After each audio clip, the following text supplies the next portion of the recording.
গাইবান্ধায় দুর্বৃত্তদের হামলায় বৈষম্য বিরোধী ছাত্র আন্দোলনের ৩ নেতা সহ ৫ জন আহত হয়েছেন। প্রত্যক্ষদর্শীরা জানান, সোমবার রাতে শহরের স্বাধীনতা প্রাঙ্গণে কুটির শিল্প পণ্য মেলার একটি দোকানে চুরির অভিযোগে এক নারীকে আটক করে মারধর করে কয়েকজন ব্যবসায়ী। এ সময় বৈষম্য বিরোধী ছাত্র আন্দোলনের সদস্য আসাদুজ্জামান মিয়া তাকে মারধরের পরিবর্তে থানায় দেওয়ার পরামর্শ দেন। এতে বাকবিতণ্ডা শুরু হলে কয়েকজন সমন্বয়ক ঘটনাস্থলে গেলে ধারালো অস্ত্র দিয়ে তাদের উপর হামলা করা হয়।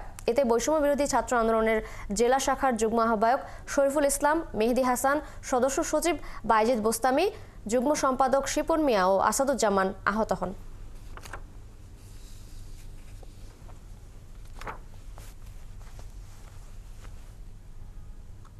মহিলাকে এইভাবে তো পিটানো ঠিক না।